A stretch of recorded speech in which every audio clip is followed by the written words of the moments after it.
Ce jour-là, à Reims, 60 femmes chantent leur métier. De toute la France, elles se proclament femmes de vin. Nous avons fait la route avec 5 d'entre elles pendant 6 mois. En Languedoc, nous suivrons Françoise Antèche en pleine vendange. On devrait faire des jolies choses avec ça. Anne et Catherine Parent sont au cœur de la Bourgogne. Là, t'as juste le petit boisé qui ressort. T'as juste la petite pointe, pof. Petite pointe de vanille. Hélène Beaugrand nous mènera en Champagne. Moi, j'ai bien aimé le 4, parce que c'était plus citrus. On est sur des arômes plus frais.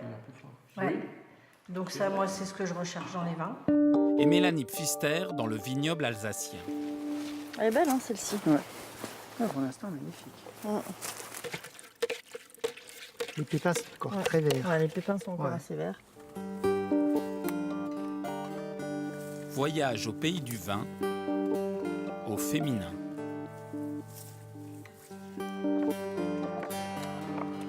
Dallenheim, à 20 km de Strasbourg. Approche donc ma belle, approche toi mon bien. Chez Mélanie Pfister, la parcelle de Pinot Noir se vendange en musique. Puisque mon cœur est tien. Ces vendangeurs sont tous des retraités. C'est la tradition en Alsace. Des habitués aux gestes sûrs. Ça s'apprend. C'est un coup de main à prendre. Il faut repérer ce qui est bon de ce qui ne l'est pas. Évidemment, ça fait mal au cœur de jeter des grappes, mais on n'a pas le choix. Si on veut obtenir une certaine qualité, il faut éliminer. Mélanie a rejoint le domaine familial il y a 10 ans, après des études d'œnologie à Bordeaux et Dijon. À l'écart, discrètement, son père André nous fait une confidence. On a vendangé la parcelle sur une journée. Chacun a fait sa cuve. Et donc, au départ, les mêmes qualités de raisin, mais à l'arrivée, on avait 2 vins totalement différents. J'ai dit, tiens, je te file les clés, je ne m'en occupe plus des pinots noirs. Ils étaient vraiment meilleurs que les miens. Allez, let's go. J'en rêvais de faire des vins comme ça, et j'y suis jamais arrivé. Au pied des Pyrénées, le Languedoc. Nous sommes à Limoux. Ici, on produit surtout des bulles, de la blanquette ou du crément. Ce sont les chardonnays de Françoise Antèche qui rentrent à la cuverie. Cette année, le raisin mûrit rapidement. Il a fallu déclencher les vendanges plus tôt que d'habitude. C'est fondamental le choix du moment des vendanges. C'est énormément d'angoisse, parce qu'il y a des années où ça va mûrir très vite, et il y a des années où ça va mûrir plus lentement. Cette année, il y a des vignes qui ont pris 2 degrés dans une semaine. C'est beaucoup, c'est allé très vite. Et donc, on a pédalé un peu, mais ça y est, on est prêt au bon moment, et là, c'est cool. Dégustation du mou, le jus des raisins de la veille. Avec son œnologue et son père Georges, avec lequel elle a travaillé près de 20 ans. Là, on est sur notre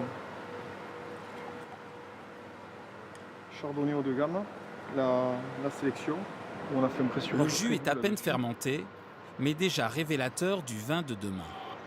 Ah, Françoise, il vous plaît celui-là? Le potentiel qu'on entrevoit là déjà est vraiment magnifique, parce qu'il y a ce qu'on appelle le gnac ici, c'est-à-dire la vivacité, la fraîcheur, le tranchant, et en même temps, il y a un potentiel aromatique qui est vraiment hyper plaisant. Alors, est-ce que cette gnac, c'est pas un petit peu la vôtre, Françoise? Peut-être ou peut-être pas, je sais pas, j'ai été élevée à ça, donc peut-être que c'est dans les gènes. Elle fait les vins qu'elle aime, voilà. Avant de remplir les cuves, le parcours est long pour nos vigneronnes. Demain, nous verrons que certaines ont connu cette année un printemps difficile.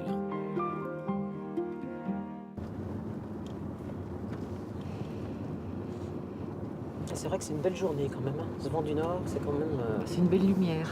Bah alors, on pourrait presque mettre des gants. Ah bah sûr. Là, il fait 6 degrés. La nuit dernière, le thermomètre est descendu en dessous de 0. Garer là. Anne et Catherine Parent font le tour de leur parcelle avec appréhension. On n'est pas dans les coins, ça a déjà bien poussé. Hein. C'est assez homogène. C'est assez homogène, exactement. Nous sommes en avril. On n'a pas Le beaucoup travail de terre. la vigne Oui, dure il y a toute pas une année, il y a pas de ces risque matins où de l'on gel, redoute pas les de dégâts semaine. du gel. On voit qu'il y a eu un petit coup de froid, hein. Les feuilles se sont un petit peu recroquevillées. Là. Oui, c'est ça, regarde. Ouais. Les feuilles du dessus, là, Enfin, tant que c'est ça, hein. Tant que c'est ça, ça va. Hein. Ouais. Bon, Voilà. on a... C'est ça, les petits raisins. Cette fois-ci, la vigne a résisté. Pour l'instant, on croise les doigts, pas de dégâts de gel. On a été quand même très gelé l'année dernière. On a été très grêlé en 2012, 13 et 14. Donc on espère que cette année, on va passer au travers des gouttes. Mais c'est pas fini. Tant que le raisin n'est pas rentré, il y a toujours un risque de perdre sa récolte. Donc là, il faut que le cheval repasse. Un cheval. Dans cette parcelle de vieilles vignes, le tracteur est interdit. Être plus délicate avec la terre. Par contre, regarde, la terre est quand même super belle, bien granuleuse et tout. C'est superbe. Dans cette parcelle, c'est la mauvaise surprise. Ah oui, là, il y a eu du bourgeon de manger. Hein. Là, C'est là. Ouais. C'est là. On compte. Ouais, ah oui. Ici, là, il n'y aura ni raisin, ni fruits, ni rien. branches, plus Rien. rien. C'est les noctuelles. C'est des petites larves là, qui viennent grignoter la nuit. Anne et Catherine suivent les règles de la biodynamie. Elles ne traitent pas leurs vignes contre les parasites et n'utilisent aucun produit chimique. Pendant des mois, elles vont lutter contre les éléments, le gel, la grêle. Lorsque vous avez en quelques minutes toute votre production de détruite et que vous avez tout le travail d'une année qui est détruit ou en quelques minutes ou en une nuit quand il s'agit du gel, je peux vous dire qu'on le vit très mal. Alors une année ça va, 2 années ça commence à être compliqué, puis la 3e année on pleure beaucoup. Avec les phénomènes climatiques ça va s'accélérer ou s'intensifier. Les petits raisins en bourgeon sont encore loin de finir dans la bouteille. Le lendemain, à 250 km de là. En Champagne, ce sont les vins de 2012 d'Hélène Beaugrand qui vont être finalisés.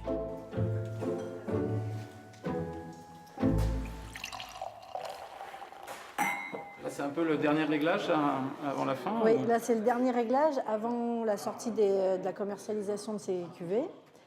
On va les garder encore 6 mois en cave, donc c'est des vins, là on est au mois d'avril, on va les sortir au mois de décembre.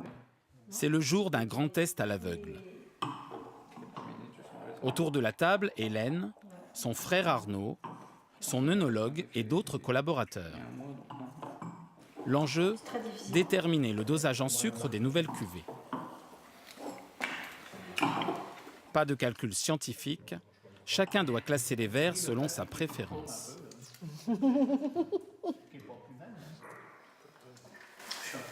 Moi aussi, hein, c'est difficile. Hein. Il faut trouver le bon équilibre entre le sucre et le fruit. Non, c'est un peu plus difficile. J'ai rejeté le 1 et le 4. Le 1, je trouve qu'il a une bouche sèche. En fin de bouche, il y a quelque chose qui ne va pas. Le 5, moi ce qui me dérange sur le 5, c'est l'effet en bouche de la bulle qui explose partout. Le classement reste une affaire de goût très personnelle. Le 5 en 3, le 1 en 4 et le 3 en 5. Buvez une gorgée du 2 et vous allez voir le taux de sucre qui reste entre vos gencives et la bouche. Elle est exigeante, Hélène, dans son travail. Exigeante, oui, bien sûr. Volontaire, enquête et passionnée. Voilà, j'en tremble. En Champagne, c'est la dernière ligne droite pour le millésime 2012. Les saisons passent. C'est maintenant septembre. En Alsace, le millésime 2017 est vendangé. Depuis 1780, dans la famille Pfister, une tradition. C'est toujours le fils aîné qui reprend le domaine. Mais voilà, André a eu 3 enfants, que des filles. Mélanie est la première vigneronne de la famille. Demain, nous la retrouverons au milieu de ses vendangeurs.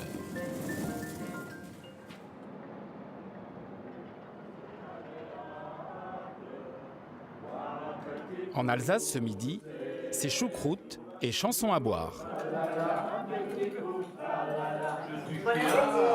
L'équipe de vendangeurs de Mélanie Pfister, une vingtaine de retraités. Vous avez ce que vous voulez en viande ? Oui.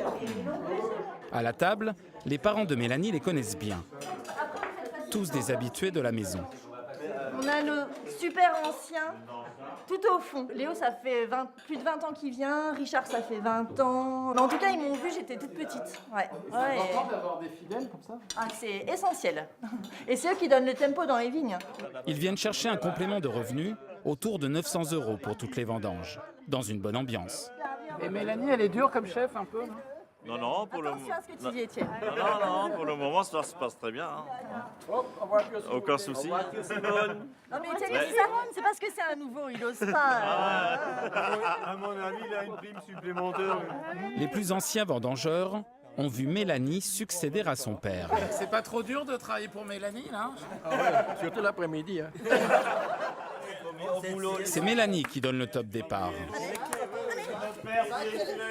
Il reste encore des parcelles à vendanger.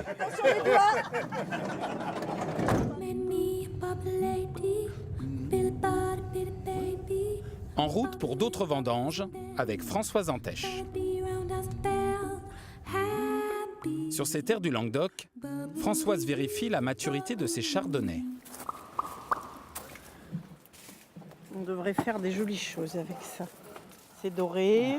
Voilà, il y a la maturité, mais il y a aussi une belle vivacité. Ici, les vendangeurs sont des professionnels. Ils viennent spécialement d'une région viticole du Portugal, la vallée du Douro, et travaillent pour différents vignerons de la région. On ne s'improvise pas vendangeur. Quelquefois, on a l'image d'Épinal de dire « Ah, je vais aller faire les vendanges, c'est sympa. » Voilà. C'est un métier difficile, c'est des conditions difficiles. Et il faut être attentif, accueillir les bonnes grappes, à ne pas prendre ce qui ne serait pas mûr. C'est pas la fête comme voilà, on pourrait l'imaginer quelquefois. Le soir, ça peut être la fête, mais la journée, voilà, on avance. Combien de temps il va falloir, là, Miguel, pour finir la vigne, à peu près? Peut-être vers 2-3 heures. Le compte à rebours a commencé pour Françoise. Dans les prochains jours, la météo va se dégrader. Elle espère avoir tout vendangé avant l'arrivée de la pluie. C'est un défi renouvelé chaque année. Ce métier de la vigne et de faire du vin, on repart à zéro tous les ans. C'est comme si on ne savait rien et on part avec une matière première qui est le raisin, qui est jamais la même, et il va falloir qu'on essaye d'en faire le meilleur. On va aller goûter maintenant le Pommard Village Croix-Blanche. Ah, tu voulais pas goûter des Beaunes avant? Non, je préfère goûter dans ce sens-là. Ok. En Bourgogne, c'est le millésime 2016 que vont déguster Anne et Catherine par an. Voilà, Pommard Croix-Blanche. Tous les 2 mois, elles vérifient que le vin évolue bien dans son tonneau, Très puissant. que le fruit intègre bien le bois, juste ce qu'il faut. Très précise, très droite. Ce que j'allais dire, c'est très droit ça. Mais on a un milieu de bouche qui est un peu plus... C'est normal. Hein? C'est un moment aussi privilégié parce qu'on est toutes les deux dans la cave, on a un petit moment de calme, on se concentre sur nos vins, on va être à l'écoute, on va être près d'eux, on va les écouter, on va essayer de les comprendre. En plus, on a parfois besoin de se rassurer mutuellement ou on peut avoir un doute. Voilà, donc c'est important de le faire ensemble. Ce vin restera entre 1 an et 18 mois dans la cave. C'est la phase de l'élevage, le moment de la touche personnelle. Toujours. Là, tu as juste le petit boisé qui ressort. Tu as juste la petite pointe, pof, petite pointe de vanille, là. Entre les deux. Quelle différence entre un vin élevé par un homme et une femme alors? Je pense que pour être un bon vinificateur, il n'y a pas de différence. C'est absolument pas la féminité ou la sensualité réservée aux femmes et la puissance réservée aux hommes. Je pense que voilà, c'est d'abord sa propre sensibilité avant tout. C'est ça qui compte et c'est ce qu'on met dans nos vins. Certains de ces crus vont partir au bout du monde. Les sœurs parents s'apprêtent à accueillir des clients venus des États-Unis.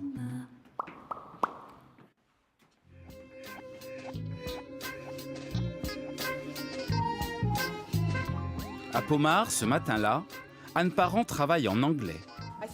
Je pense que le mieux, c'est de s'asseoir autour de la table. Ce sera plus confortable pour déguster. 2 négociants américains arrivent du Texas. Leur avis fait référence. Il est très important de figurer dans le catalogue qu'ils publient chaque année. So we will start by Bourgogne Pinot Noir. This wine comes from lower part of Pommard and Volnay. Présentation des cuvées 2015. Anne détaille ses parcelles, une carte à la main. La dégustation se fait toujours dans le même ordre. les appellations villages, les premiers crus, puis les grands crus. Anne se rend souvent aux États-Unis, mais pour ses acheteurs, il est primordial de la rencontrer sur place. Comme on dit aux États-Unis, quand on achète une voiture, il faut donner un coup de pied dans les pneus. Pour moi, c'est très important d'être en Bourgogne pour goûter les vins. L'enjeu est de taille pour Anne Parent. 85% de ces vins partent à l'étranger, dont 20% aux États-Unis. Il faut savoir se séparer de ses enfants. Donc là, c'est vos bébés 2015, ça. Ça, c'est les bébés 2015. Alors, c'est plus tout à fait des bébés, on va dire que c'est des adolescents. Des adolescents, mais ils ont passé leur crise d'adolescence, justement. Ils ont passé le cap et on va les mettre en bouteille très bientôt. Not to pick too late, to keep a good structure of acidity and a good freshness. Quand les clients ne viennent pas à vous, il faut aller les chercher sur place. Pour vendre son champagne, Hélène Beaugrand a rendez-vous aujourd'hui dans un bar à vin, dans le quartier de Saint-Germain-des-Prés. Chardonnay blanc de blanc, blanc dosé. Fabien Suquet est chef sommelier. C'est de la dynamite. Mais je Au sais moins, que- ça pétille. Hein. Les bars à vin se multiplient dans toutes les villes de France. Très, très bonnet, très mou, vraiment sur le côté un petit peu beurré. Riche, c'est joli. Il y a une richesse de vin qui est due vraiment au vignoble de Montgueux, comme il est exposé sud-sud-est. T'as combien de dosages Fabien là Suquet est séduit par les bulles d'Hélène, raffinées et peut-on dire féminines. Le terme féminité dans le vin, souvent on accorde ça plus pour des vins. On dit féminin quand c'est léger, quand c'est facile, quand c'est. Et c'est pas vraiment ce que j'ai. C'est pas un terme que j'emploie beaucoup. Voilà. Je préfère l'élégance. Bravo. Si Hélène peut faire du champagne aujourd'hui, c'est qu'il y a 90 ans, un vigneron s'est battu pour cette colline. Nous sommes à Montgueux, près de Troyes. Et jusqu'en 1927, interdiction de faire du champagne ici. C'est le grand-père d'Hélène, Léon Beaugrand, qui a obtenu l'appellation champagne pour toute la colline. Ce qui est important, c'est que c'est mon grand-père qui s'est battu.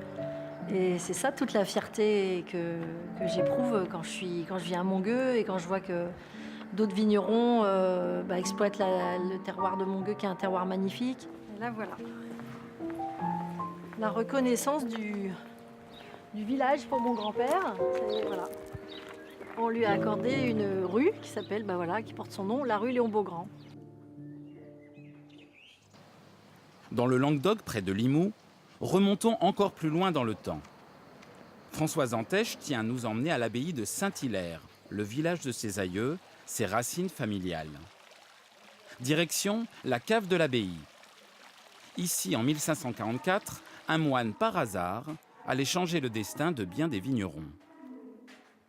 C'est probablement un accident, c'est-à-dire qu'un moine aurait mis dans des bouteilles du vin qui n'avait pas fini sa fermentation. Il l'aurait bouché, il aurait attendu quelques semaines pour le boire, et quand les moines auraient ouvert les bouteilles, ils se seraient aperçus « Ah, mon Dieu, il y a des bulles dans le vin de Limoux !»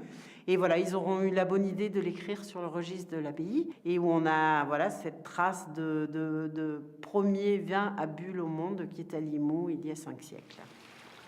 Et de se dire qu'on perpétue cette tradition, c'est aussi chouette le matin de se lever pour aller faire ça.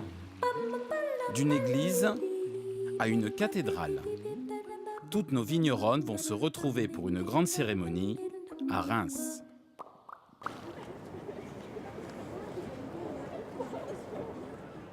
Il va falloir trouver quelqu'un qui nous prenne en photo toutes. Hein. Les filles, venez. À Reims, c'est le grand rendez-vous pour nos femmes de vin. Dans l'autre sens, c'est nous. Il n'y a que les filles, tu vois. C'est grave, mais on va pas rentrer. Françoise Antèche mène le petit groupe des vigneronnes du Languedoc. Isabelle, on ne voit pas. Une petite balade entre copines, ça fait Exactement. Ouais, on n'est même pas allé faire des shopping, on est venu direct à la cathédrale. À faire une petite prière pour nos récoltes et pour qui gèle plus. De toutes les régions viticoles, l'association Femmes de Vin regroupe 250 vigneronnes. Près de 30% des domaines en France sont dirigés par des femmes. Il nous manque pas beaucoup de régions là. Une grande dégustation se prépare. Elles sont venues avec leurs meilleures bouteilles. Chaque région anime son stand. Pour la Bourgogne, c'est Anne Parent, la chef d'équipe. Pour le déjeuner de midi. Mélanie Pfister met la dernière touche pour l'Alsace. On en colle partout. Hein. Toutes les bouteilles. Pour que les gens intègrent. Et moi, je suis prête. Ils peuvent venir. Allez, filles. Les vins de toute la France sont servis sur un plateau. C'est qui les clients aujourd'hui, Hélène? Alors, ce sont des personnes qui viennent de très loin. Il y a énormément d'importateurs, donc d'Australie, de Japon, Nouvelle-Zélande, un peu partout dans le monde entier. Voilà. Donc, champagne. Les acheteurs sont attendus de pied ferme. Mais cette journée est avant tout l'occasion d'échanger, de partager. Et t'es sur des chauffes moyennes? Moyennes, ouais, parce que si tu veux, il faut quand même pas que le bois... En termes d'élevage, là, tu vas être sur quel temps d'élevage? Un peu plus loin, Mélanie montre les dégâts du gel dans ses vignes. L'année dernière, j'ai gelé sur mes muscats. Pour la taille, ça n'a pas été un problème. Oubliez les mois de doute, de travail. Place au plaisir. On ne boit pas que nos vins, au contraire. Non, c'est l'occasion de découvrir les vins des collègues. Il n'y a pas de jugement, il n'y a pas de compétition, il n'y a pas de celle-ci a une exploitation plus importante que la mienne, donc forcément. Non, tout le monde est sur le même pied d'égalité. C'est un échange de savoir-faire en fait aussi. Oui, puis je crois un partage d'admiration. Enfin, en ce qui me concerne en tout cas, d'aller voir ce que font les autres. Je suis très très admirative de tous les vins, de toute cette richesse. Un voyage au fil des vignes et des saisons. Chaque millésime a son caractère, sa personnalité. Chaque année de culture a son lot de joie et de déception. 8 générations, c'est pas rien. C'est tout un patrimoine à porter et puis à aller de l'avant toujours.